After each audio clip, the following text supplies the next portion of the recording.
Alhamdulillahi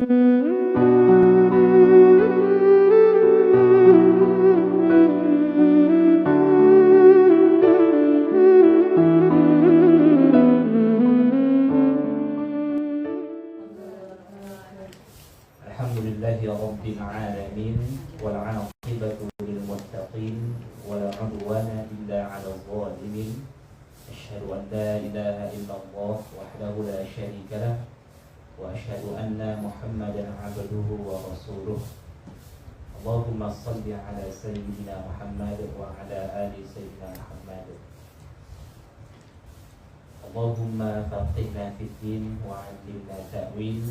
Rabbi shrah li sadri wa yassir li amri wahlul 'uqdatam min lisani. Allahumma la sahla illa ma ja'altahu sahla wa anta taj'alul hazna idza syi'ta sahla. Sahhil umurana fid dunya wal akhirah. Baik, Bunda rahimani wa rahimakumullah. Mari kita awali majelis ini dengan kalimat basmalah. Bismillahirrahmanirrahim. Pertemuan ini kita masuk surah Al-Masad. Sebagaimana biasanya kita awali dengan pendahuluan ya. Dicatat.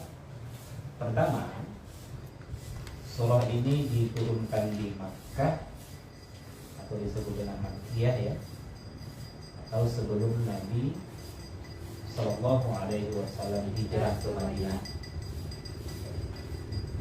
Tidak perlu ditulis secara lengkap ya Bunda. Iya. Cukup Makkiyah. Kemudian yang kedua, dinamakan surah Al-Masad karena di dalam surah ini Allah menyebutkan tentang keburukan istrinya Abu Lahab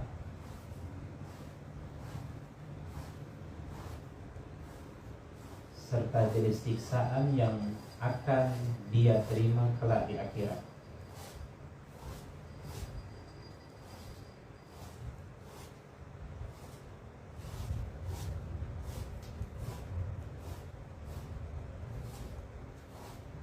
Nama lain dari surah ini yakni surah Tabbat dan surah Al-Lahab yang diambil dari ayat pertama pada surah ini.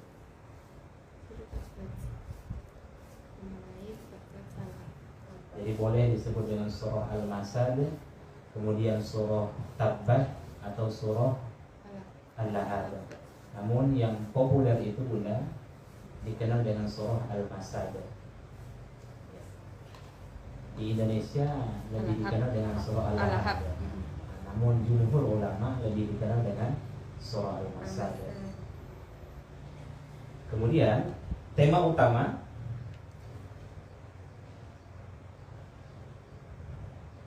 bercerita tentang perangai Abu Lahab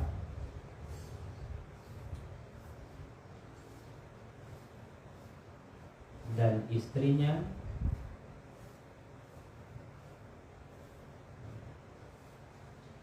serta kebinasaan keduanya kelak di akhirat. Sebagaimana yang kita ketahui Bunda, bahwasanya Abu Lahab serta istrinya ini adalah orang yang paling memusuhi Rasulullah SAW. Bisa dibilang dalam bahasa kita, kalau boleh saya sederhanakan, mereka berdua ini sepasang sehidup senerakai. Itu Abu Lahab dan istrinya. Kenapa? Karena memang Allah Subhanahu wa taala menyatakan bahwasanya Abu Lahab dan istrinya itu pasti akan masuk ke dalam neraka. Berarti di sini dapat kita simpulkan, ketika Allah menutup hidayah pada seseorang, maka sampai kapanpun dia berusaha untuk menggapai hidayah itu, dia tidak akan dapat. Allah Subhanahu wa taala yang memberikan petunjuk kepada kita semua, dan Allah juga yang mengunci hati kita semua. Jadi faktanya bahwa memang benar Abu Lahab dan istrinya itu tidak beriman sampai akhir hayatnya. Bisa saja sebenarnya ketika turun surah ini dia bantah. Mereka bantah. Contohnya apa?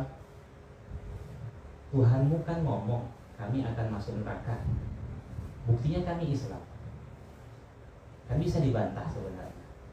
Tapi satu kata pun tidak keluar dari lisannya Abu Lahab dan istrinya untuk mengucapkan syahadat. Ini berarti bahwasanya Allah Subhanahu wa Ta'ala sudah mengetahui sebelum, sekarang, dan akan datang. Paham sampai sini mudah? Baik. Nah, sebelum kita sampai asbabun nuzulnya, Abu Lahab itu sendiri siapa nama aslinya? Abu Uzza. Ya. Abu Uzza. Nama lengkapnya Abdul Uzza. Abdul Uzza.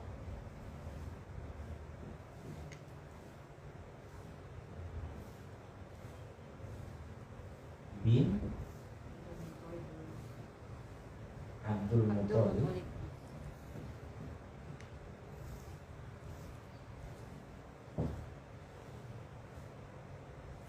bin apa? Bin Hashim. Kemudian bin Abdul Manaf.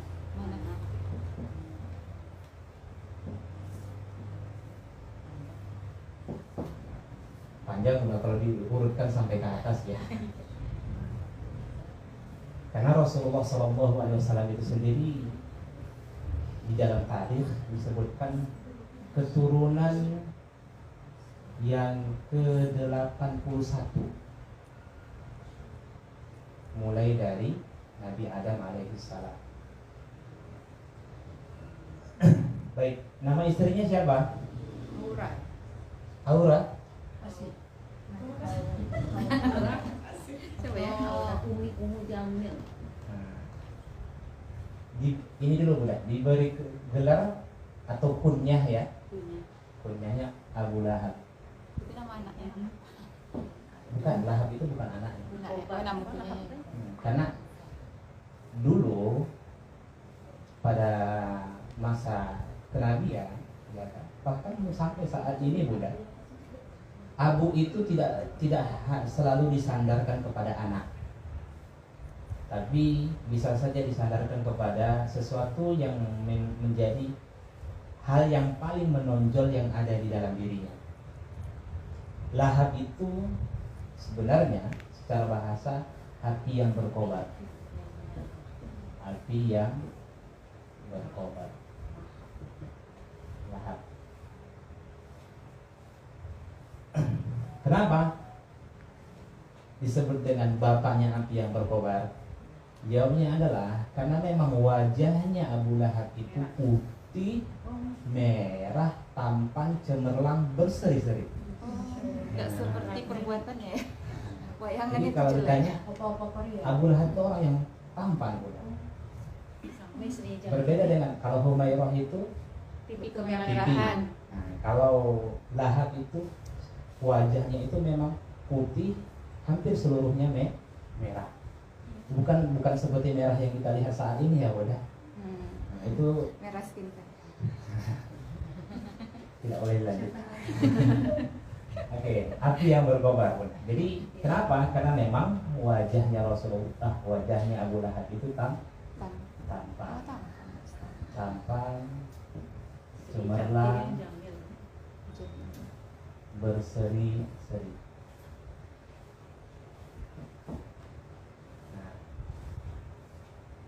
Namun ada lagi kunyahnya yang lain. Kunyahnya itu Abu Utaibah. Abu Utaibah.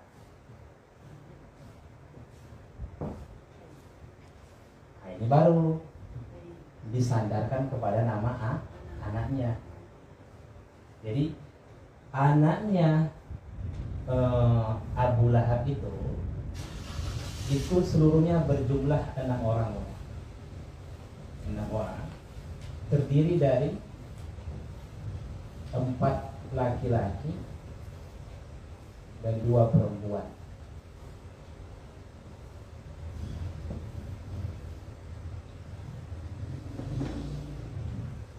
Nah, Utaibah inilah yang menikah dengan Ummu Kulsum.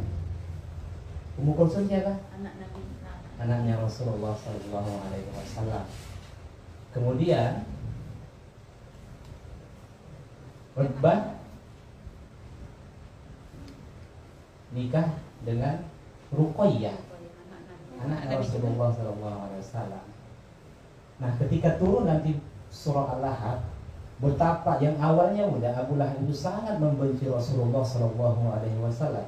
Begitu turun surah Al-Lahab, semakin besarlah kebencian Abu Lahab kepada Rasulullah, sehingga Abu Lahab memaksa Utaibah dan Utbah menceraikan kedua putri Rasulullah SAW. Nah, yang mengikuti itu adalah Utaibah yang menceraikan Ummu Kulsum. Benar. Ummu Kulsum. Utbah menikah dengan Ruqayyah.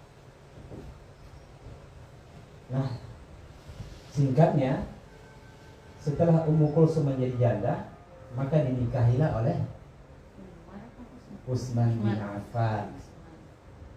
Nah, ketika wafat Ummu Kulsum, Utbah itu wafat, ya benar, suaminya dari Ruqayyah, maka dinikahi oleh Khalifah Utsman bin Affan.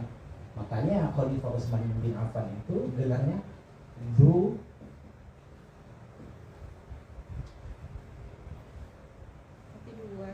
An-Nurain, pemilik dua cahaya. Pemilik dua cahaya. Kenapa? Karena dua putri Rasulullah SAW yang dia nikahi.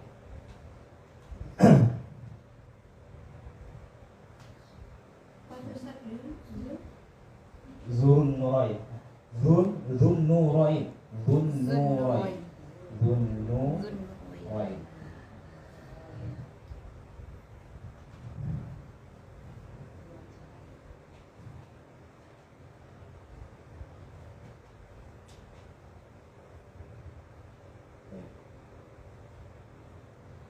Adapun istrinya Abu Lahab namanya adalah Auro binti Harab.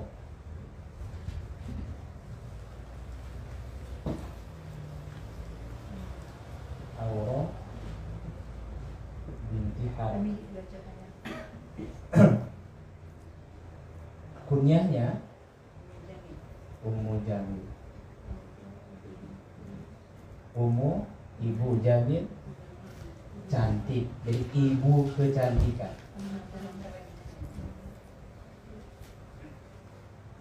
Jadi memang kalau dari sisi dunia Bunda, Abu Lahab dan Ummu Jamil ini sosok pasangan yang sempurna. Waalaikumsalam warahmatullahi wabarakatuh. Sosok pasangan yang sempurna. Kenapa? Karena suaminya tampan, istrinya cantik, keluarga bangsawan, punya kedudukan, kaya raya. Hanya saja mereka tidak beriman kepada Allah dan Rasulullah SAW.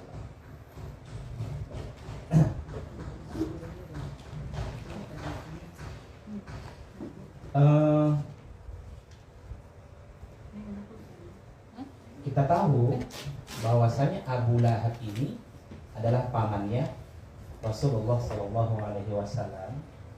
Di mana Abdul Muthalib itu Bunda, berapa keturunannya? Berapa keturunan Abdul Muthalib? 11. Seluruhnya 19. 13 laki-laki, 6 perempuan.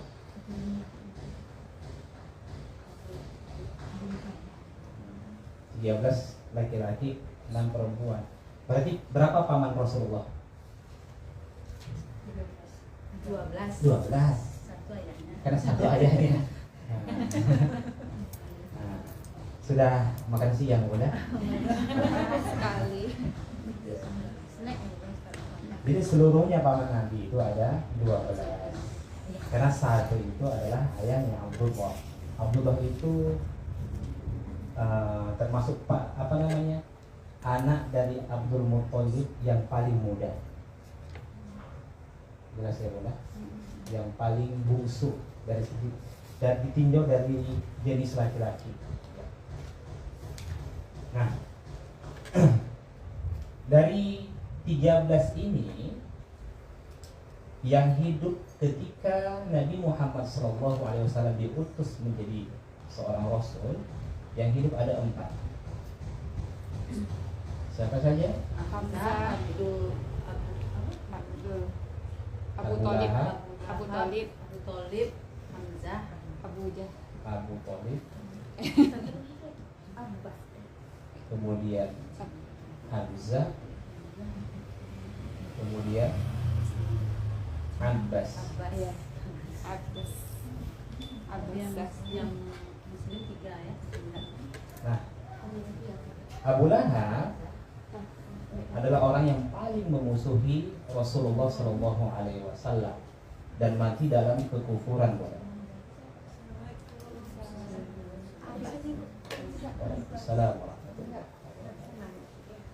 Dan mati dalam kekufuran. Sedangkan Abu Thalib itu sangat sayang kepada Rasulullah SAW, namun wafat dalam keadaan kafir. Adapun Hamzah dan Abbas itu Islam. soleh.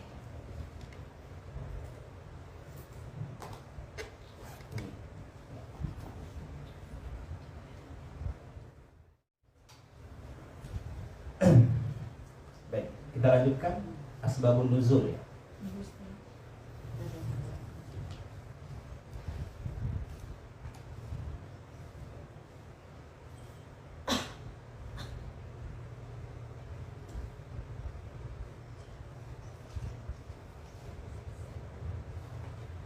Sudah? Imam Bukhari meriwayatkan dari Ibnu Abbas.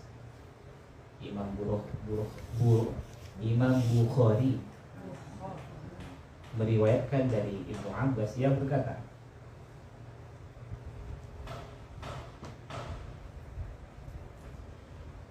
ketika turun ayat wa anzir ashiratakal aqrabin, surah Asy-Syu'ara, surah yang ke-26 ayat 214. Syu'ara 14. Asy-Syu'ara, surah yang ke-26 ayat 214.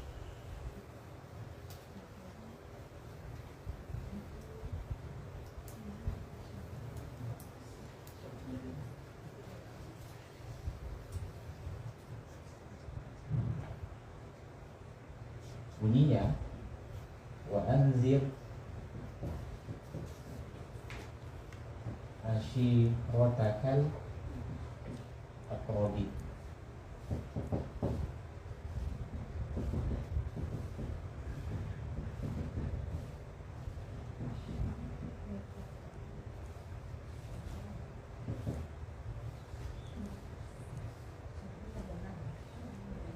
Dapat bukan? Coba kita terjemahkan wa dan anzir, berilah peringatan. Asalnya itu nadharoh. Nadharoh. Jadi kalau disebut dengan nazir masjid, yang lihat-lihatin. sebenarnya nazir itu artinya orang yang memberikan peringatan, bukan tukang bersih. Paham ya benar? Iya. Jadi nazir masjid itu orang yang memberikan ngajak orang sholat, merangkul orang-orang yang di sekitar untuk melaksanakan sholat. Nah, itu nazir itu. Ashirotaka,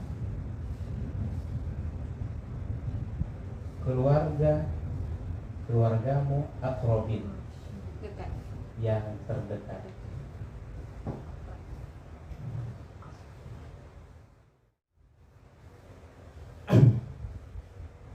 Baik, kita lanjutkan. Sampai mana tadi? Sampai ayat Ketika turun wa anzir ashiratakal aqrabin. Berarti di sini Allah Subhanahu wa taala memerintahkan kepada Rasulullah Shallallahu alaihi wasallam untuk berdakwah. Ya Bunda. Hal yang pertama kali didakwahi oleh Rasulullah atas perintah Allah adalah kerabat-kerabat dulu. Nah, itu dulu Bunda. Jelas. Kemudian lanjut, kemudian Nabi Shallallahu alaihi wasallam naik ke Jabal Sofa, Bukit Sofa,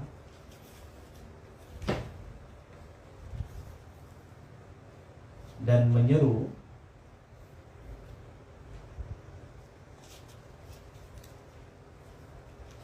wahai Bani Fihr, Fihr, Fihr, Fih. kaum ya benar, Fihr.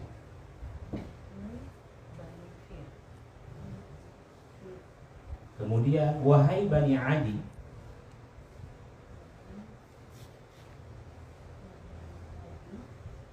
wahai Bani Fihr, wahai Bani Adi. Hingga akhirnya mereka berkumpul.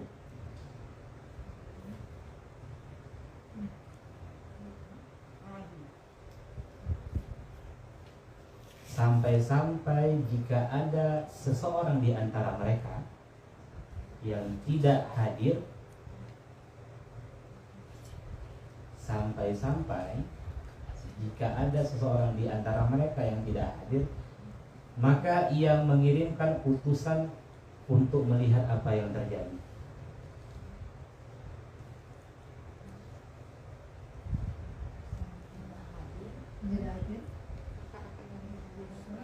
Maka ia akan mengirimkan utusan untuk melihat apa yang terjadi. Kita skip dulu Bunda. Bentar. Jadi kebiasaan orang-orang Arab dahulu Bunda, ketika ingin mengumumkan hal-hal yang penting, itu biasanya mereka pergi ke suatu bukit, ya kan? Bisa saja dengan mengucapkan ya sobaha. Kalau pagi ya sobaha, kalau sore ya masa. Nah, seperti itu. Sama halnya seperti kita Bunda, kalau saat ini itu kalau ada kebakaran apa yang kita lakukan? Betul, lonceng gitu kan. Seperti itulah. Jadi kalau dulu kan nggak ada lonceng gitu kan. Jadi kebiasaan mereka itu naik ke atas bukit, ya kan. Kemudian menyeru, wahai Bani Fihr, wahai Bani Adi. Itulah yang dilakukan oleh Rasulullah Shallallahu alaihi wasallam ketika Allah memerintahkan untuk menyeru penduduk Makkah. Sudah sampai sini Bunda. Sekarang kita lanjutkan. Datanglah Abu Lahab.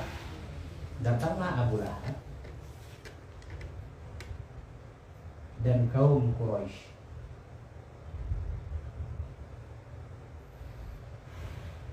Mereka berkata,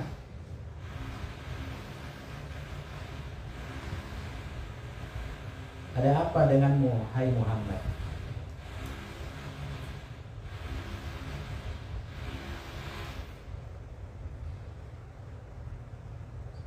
Kemudian Nabi berkata,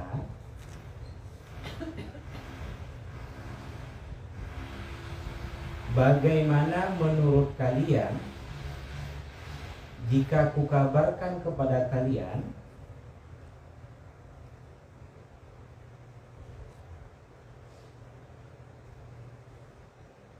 ada sekelompok tentara berkuda di lembah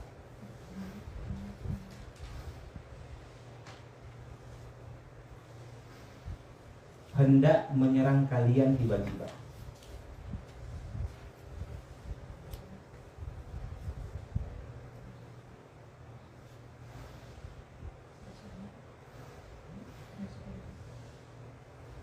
Bisa diikuti Bunda? Sampai mana tadi? sekelompok di lembah. Hendak menyerang kalian tiba-tiba. Apakah kalian mempercayaiku? Iya. Apakah kalian mempercayaiku? Kata Nabi. Mereka menjawab, iya. kami tidak pernah mengetahui darimu kecuali kejujuran.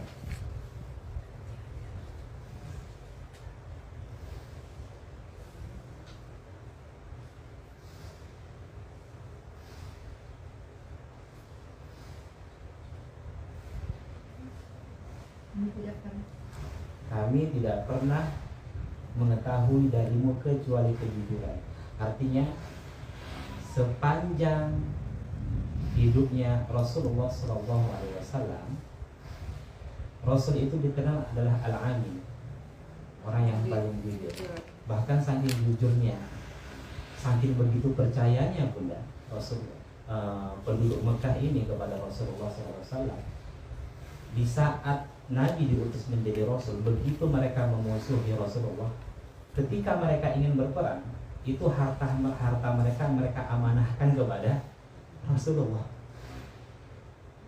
Kan jarang sangat kita ketemui hal yang demikian. Di saat kita memusuhi beliau, memusuhi seseorang, ketika kita ada keperluan sesuatu, lantas kita menitipkan barang kita kepada seseorang yang memang menjadi musuh kita. Tapi saking begitu percayanya Bunda penduduk Mekah itu kepada Rasulullah, walaupun Nabi sering berdakwah mengatakan bahwasanya apa yang mereka yakini adalah hurufat, ya kan, tauhid dan lain sebagainya, mereka musuhi apa yang disembah oleh orang-orang yang dipercayai oleh kafir Quraisy, ya kan. Pun begitu, ketika mereka ingin berperang, mereka amanahkan harta mereka kepada Rasulullah. Nah, kemudian lanjut. Lalu Nabi berkata,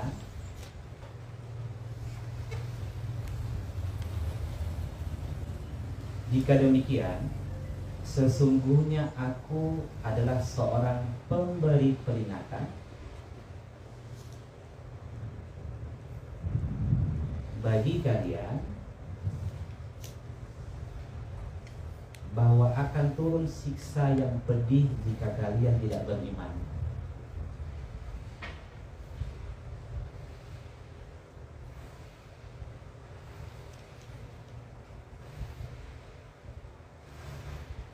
Maka pada saat itu Abu Lahab pun berkata, Tabban laka ya Muhammad, celaka engkau wahai Muhammad.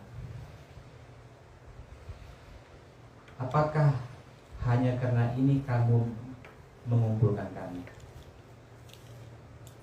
Lantas turunlah surah ini.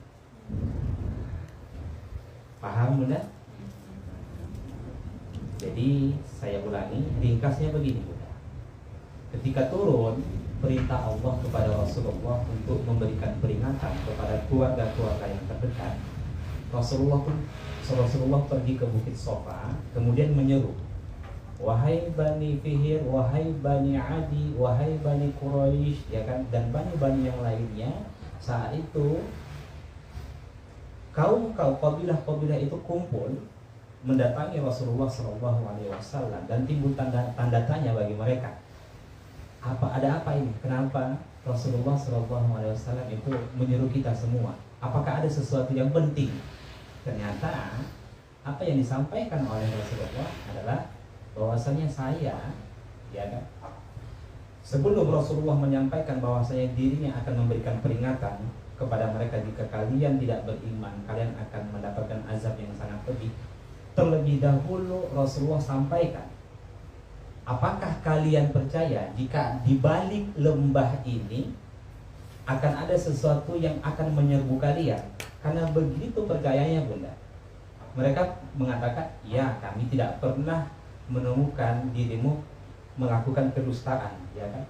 Namun setelah itu, ketika Rasulullah sampaikan, sesungguhnya aku diutus untuk memberikan peringatan.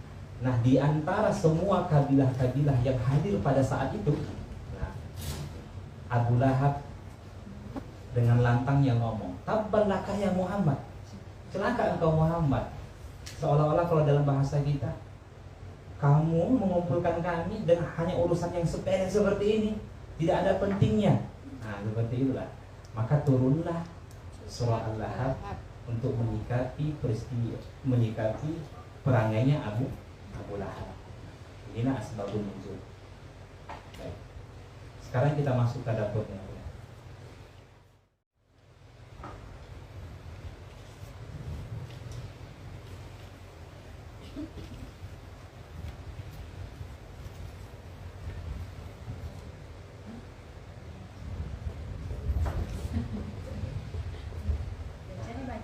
Baca dulu ya, saya lupa. Siapa? Kak Yuni, Bu Yuni. Bu Yuni. Leni. Leni udah? Leni belum. Belum. Leni pernah apa? Kemarin Lela, kakak. Ya. Oh iya, baru 3 surat. Oke, kita mulai. Kakak. أعوذ بالله من الشيطان الرجيم أعوذ بالله من الشيطان الرجيم بسم الله الرحمن الرحيم بسم الله الرحمن الرحيم تبت يدا أبي لهب وتب تبت يدا أبي لهب وتب ما أغنى عنه ماله وما كسب ما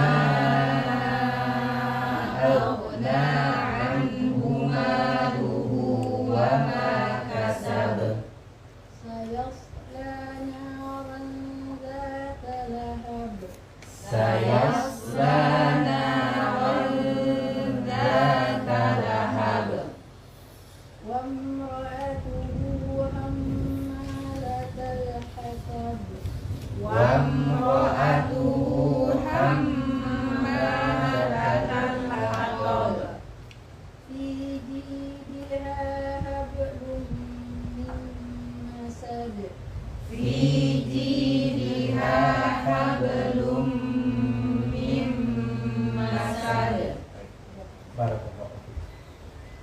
Bismillahirrahmanirrahim. Tabbat. Tabbat itu maknanya ada 3. Halaka, khosaro, khoba.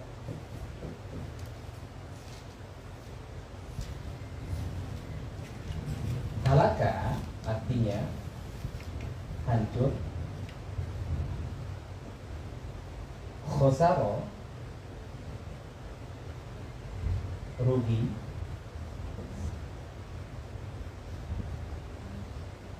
Perlahan-lahan. Adapun khoba celaka.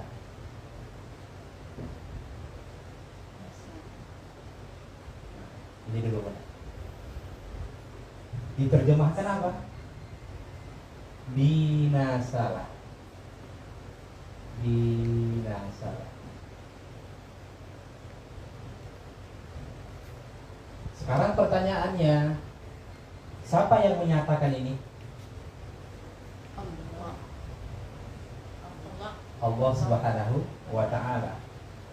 Jadi yang menyatakan adalah Allah Subhanahu wa ta'ala. Binasalah, celakalah, hancur, rugi perlahan-lahan, celaka. Itu maksudnya, Bunda. Nah, yada kedua tangan. Ya. Kalau yadun satu, kalau yada 2 tangan. Atau yadain. Ya. Abu Lahab. Kemudian watab dan binasalah. Baik. Mari kita simak. Allah Subhanahu wa ta'ala menyatakan binasalah kedua tangan Abu Lahab dan binasalah. Ya kan? Cuma diterjemah ini sedikit sulit dipahami, sehingga diterjemah disebutkan dan dia benar-benar binasa. Nah, Oke. Pertanyaannya, kenapa kedua tangan? Kenapa nggak kedua kaki, kedua mata, kedua telinga, iya kan? Atau kedua kaki gitu? Kenapa Bunda? Ada yang bisa menjawab?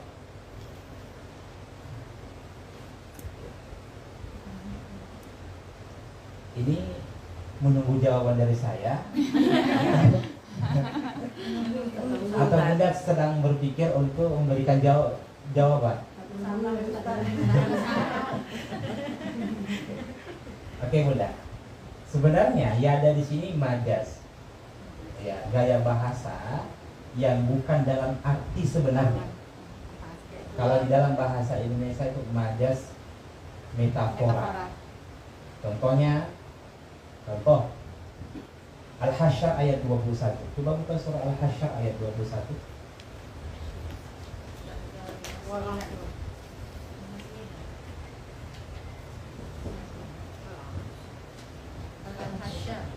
Al-Hasyr. Iya.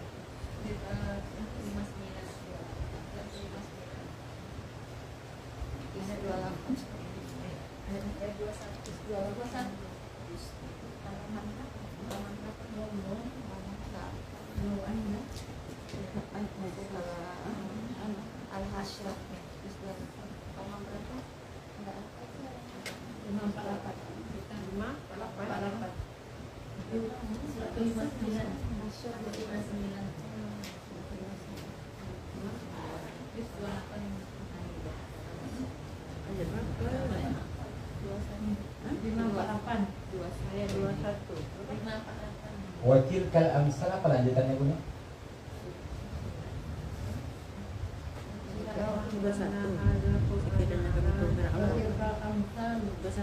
Terus? Nadribuha linnasi la'allahum yatafakkarun.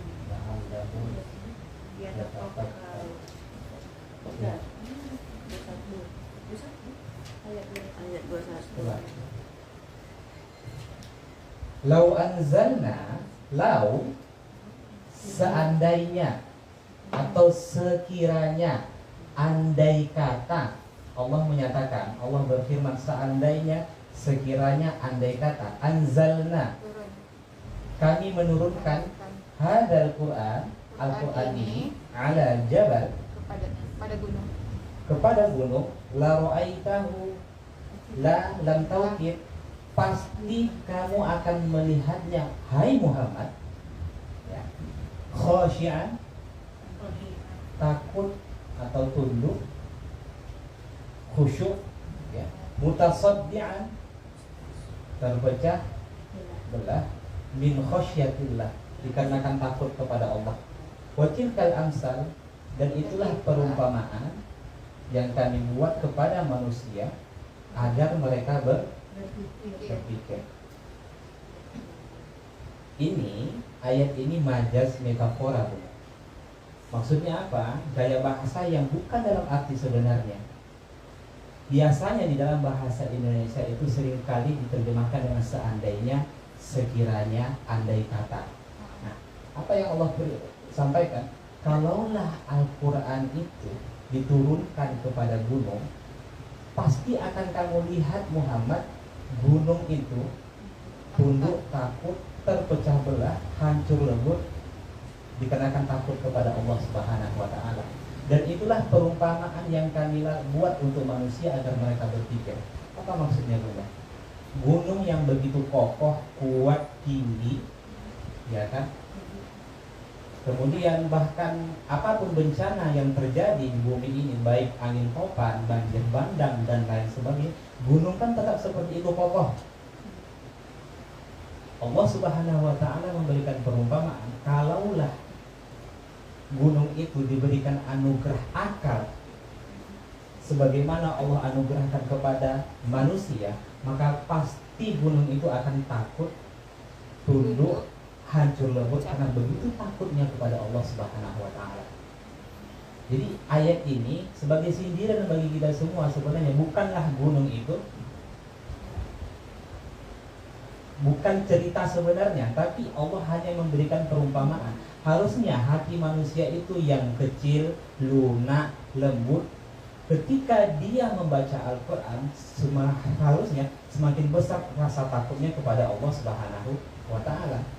Permasalahannya apa? Kenapa orang ketika membaca Al-Quran antara sebelum, sedang, dan setelah tidak ada perubahan, tidak ada rasa takutnya kepada Allah Subhanahu wa Ta'ala, biasa-biasa saja? Jawabnya apa? Karena yang telah Allah anugerahkan akal kepada mereka tidak mereka gunakan untuk mentadabburi Al-Quran. Paham ya Bunda? Kalaulah gunung yang begitu kuat itu bisa takut, tentulah manusia semakin besar rasa takutnya kepada Allah Subhanahu wa Ta'ala. Jadi ini majas, metafora di dalam bahasa Indonesia. Demikian juga yang binasa itu bukanlah hanya kedua tangan Abu Lahab, melainkan adalah seluruh tubuhnya. Jelas. Kenapa disebut kedua tangan? Karena memang tangan itu identik dengan kekuasaan, Bunda. Bunda menulis, Bunda menunjuk sesuatu, tanda tangan palsu. Iya kan? Apalagi memberi, menerima dengan tangan. Berarti seluruh tubuhnya akan binasa. Pendapat yang lain, tangan itu identik dengan kekuasaan. Maka maksud dari yada di sini adalah kekuasaannya. Kekuasaannya atau kedudukan. Jadi Allah Subhanahu wa Ta'ala sampaikan, sesungguhnya saya sederhana, binasalah kekuasaannya Abu Lahab, binasalah seluruh tubuhnya Abu Lahab, dan dia benar-benar binasa. Timbul pertanyaan, apa perbedaan lafaz ini dengan ini?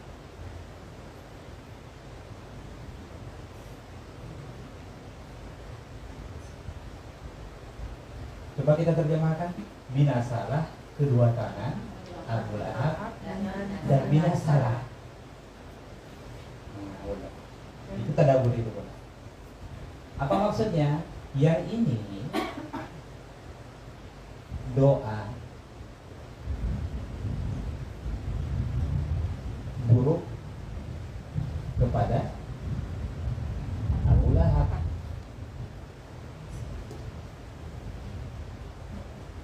Oke. Sedangkan yang ini kenyataan.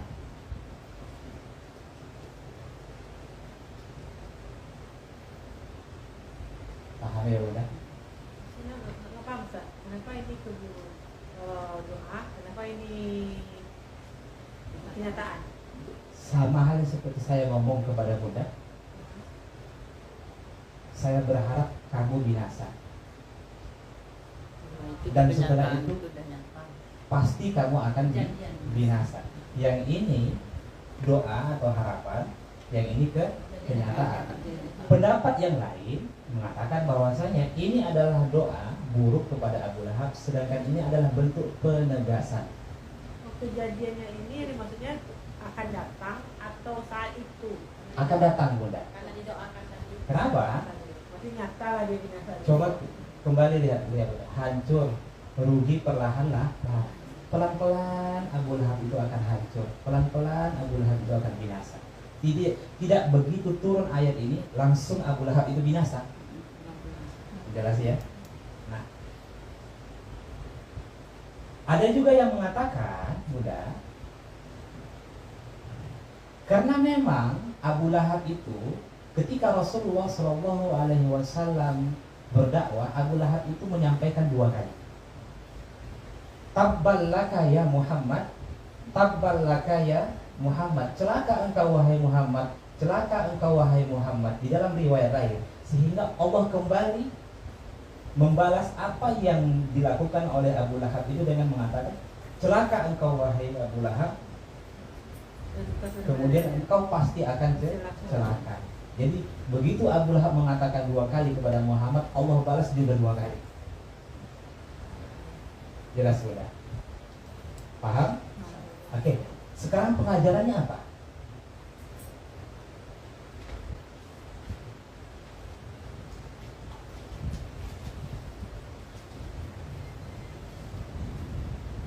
Nah, inti dari penjelasan ayat pertama ini apa? 1, kebinasaan dan kerugian besar bagi siapa saja yang membangkang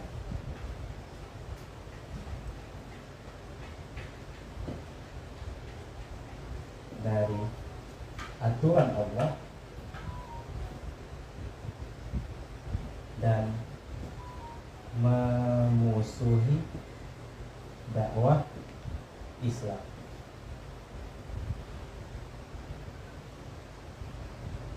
Oke, ingat Bunda, metode mentadaburi Al-Quran itu, jika Bunda membaca suatu kisah, jangan tujukan kepada Abu Lahabnya saja. Kalau Bunda tujukan kepada Abu Lahabnya saja, maka tidak akan ada pengajaran. Paham ya? Jadi keburukan itu hanya ditujukan kepada Abu Lahab saja. Tidak, bukan seperti itu. Tadabbur Al-Quran itu kira-kira ketika kita mengambil kisah tersebut, kita evaluasi diri kita, apakah saya perangainya sama seperti Abu Lahab? Paham ya Bunda? Jika sama, maka bertaubatlah kepada Allah Subhanahu wa taala. Yang kedua apa?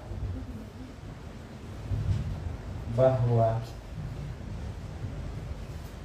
orang yang paling dekat kekerabatannya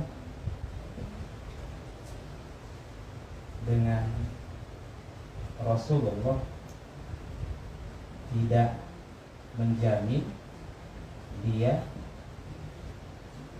beriman atau tidak berdosa. Kenapa Bunda? Ya, karena Abu Lahab itu adalah termasuk orang yang paling dekat dengan Rasulullah SAW. Jadi jangan sampai kita mengkultuskan seorang ustadz, kiai, menyatakan bahwasanya dia adalah keturunan Nabi, seolah-olah dia tidak memiliki dosa. Tidak. Karena siapa yang lebih dekat, Abu Lahab atau mereka-mereka yang menyatakan keturunan Nabi? Abu Lahab. Tapi pun begitu, tidak ada jaminan dia beriman atau tidak berdosa. Apakah karena sikapnya Abu Lahab menentang saat peristiwa Asbabun Nuzul itu Abu Lahab celaka? Ternyata tidak, benar. Jauh sebelum itu Abu Lahab juga telah melakukan banyak keburukan kepada Rasulullah SAW. Nah, dalam riwayat disebutkan setiap kali Rasulullah SAW itu dakwah selalu diikuti oleh Abu Lahab di belakang. Tujuannya apa? Ketika Rasulullah menyampaikan, wahai saudaraku, ucapkan la ilaha illallah, niscaya engkau akan beruntung. Setelah pergi Rasulullah, maka Abu Lahab datang memprovokasi orang yang telah didakwahi Rasulullah itu dengan mengatakan apa? Dia itu sobi'. Apa sobi'? Orang yang tidak beriman kepada ajaran nenek moyang kita. Itu sobi'. Jadi orang dahulu beragama itu selalu tolak ukur kebenarannya apa? Nenek moyang. Sama seperti saat ini Bunda yang terjadi. Buktinya apa? Orang-orang tua kami dulu melakukan hal yang demikian, tidak pernah ada yang menyalahkan. Tiba-tiba kok engkau yang menyalahkan? Berarti dia beragama atas dasar nenek moyang, bukan dasar Al-Quran dan Sunnah. Tidak boleh.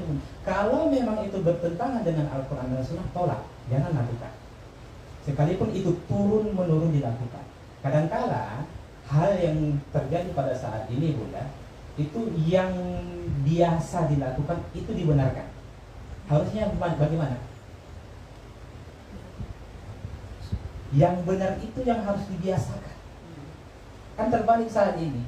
Karena sudah terbiasa, lantas dibenarkan. Harusnya yang benar itu yang harus dibiasakan. Nah inilah apalagi keburukan yang dilakukan oleh Abu Lahab. Bahkan ketika turun ayat ini Bunda, begitu sampai di telinganya Abu Lahab itu membawa kotoran unta, kemudian dia melempar rumah Rasulullah SAW. Ketika Rasul membuka pintu, dia buka lengan bajunya Bunda. Kata Tuhanmu, kedua tanganku celaka. Lihat ini, dibuka Bunda. Mana celakanya? Sampai seperti itu Bunda Abu Lahab. Bahkan apa? Ketika turun ayat ini, inilah sejarah di mana Abu Lahab dan istrinya Ummu Jamil itu memerintahkan kepada kedua anaknya untuk menceraikan putrinya Rasulullah SAW. Semakin besar kebencian Abu Lahab ketika turun ayat ini. Paham sampai sini? Nah, kita lanjutkan ayat ke-2.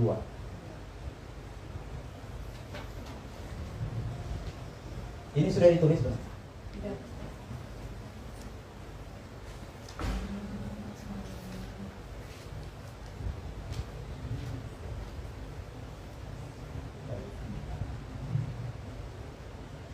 Lanjut, ma aghna anhuma luhu wa ma kasab. Pertanyaannya sebelum kita sampai, apakah benar Abu Lahab binasa? Ya Bunda, di akhir hayatnya dia terkena penyakit lepra, penyakit kulit yang sangat bau sekali, sampai berbulan-bulan dia menderita penyakit tersebut. Ketika dia mati tidak ada seorang pun yang menguburkannya. Ketika 3 hari lamanya mayatnya Abu Lahab itu terus berada di atas padang pasir, tercium sangat bau di kumpulan masyarakat, maka Rasulullah SAW memerintahkan kepada penduduk Mekah, mohon maaf, bukan Rasulullah, tokoh-tokoh kafir Quraisy memerintahkan agar Abu Lahab itu segera ditanam. Tapi pun begitu tidak ada yang berani menanamnya. Caranya bagaimana? Dilempar dengan batu. Cara menutupi mayat Abu Lahab itu bukan ditanam. Nah itulah bukti bahwa hanya Al-Quran itu benar.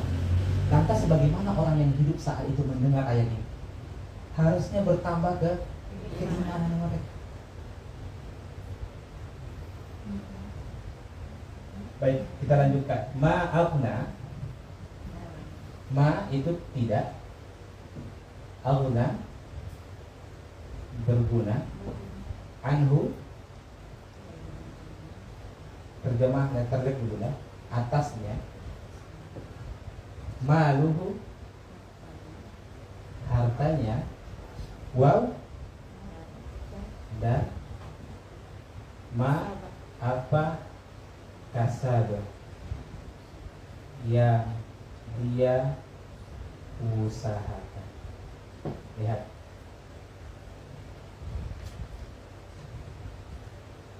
Allah Subhanahu wa ta'ala berfirman, ketika Allah sudah menyatakan bahwasanya Abu Lahab itu pasti akan binasa, ya kan? Maka setelahnya apa? Maka tidak berguna lagi hartanya dan apa yang dia usahakan.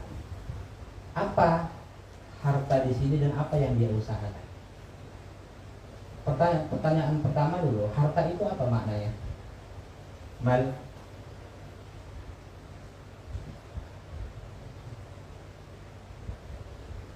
Ayo boleh. Mal apa artinya? Itu secara istilah sebenarnya. Mal itu artinya condong atau cenderung. itu mal. Secara istilah, segala sesuatu yang diinginkan manusia untuk disimpan dan dimiliki. Itu secara istilah. Jadi harta itu secara bahasa condong, cenderung. Secara istilah adalah segala sesuatu yang diinginkan manusia untuk disimpan dan dimiliki. Jadi kalau ada orang nyimpan sabuk, kalau dia menganggap itu hal yang paling penting, itu disebut apa? Harta. Nah, itu secara umum ya. Oke, jadi harta itu tidak hanya sebatas uang, ya, mobil, aset dan lain sebagainya. Nah, sedangkan kasab di sini apa? Ada beberapa pendapat pula. Pertama, kasab ini adalah untung.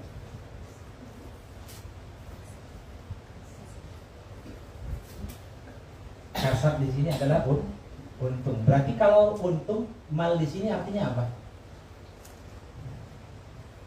Modal udah. Jadi mal di sini modal, kasab, untung dari modal tersebut. Dia punya uang 100 juta, kemudian dari 100 juta itu berubah menjadi 1 M. Maka 900 juta itu kasab. Itu yang pertama. Jelas? Yang kedua, makna kasab itu adalah keturunan. Nah, kasab itu keturunan. Ahli tafsir mengatakan bahwa kasab itu adalah keturunan. Jadi yang diusahakan itu siapa? Anak. Anak itu kan sesuatu yang diusahakan. Betul nggak? Iya. Iya, enggak. Jadi itulah keindahan bahasa Al-Quran itu, Bunda. Beragam-ragam maknanya. Apalagi pendapat yang ketiga adalah usaha Abu Lahab dalam memusuhi Nabi. Ketiga-tiganya benar, Bunda. Tidak ada yang salah. Jadi kasab di sini untung, kemudian yang kedua keturunan, yang ketiga usaha Abu Lahab dalam memusuhi Nabi Shallallahu Alaihi Wasallam. Lihat Bunda, apa yang menjadi sebab Abu Lahab itu durhaka kepada Allah Subhanahu Wa Taala pada konteks ayat ini?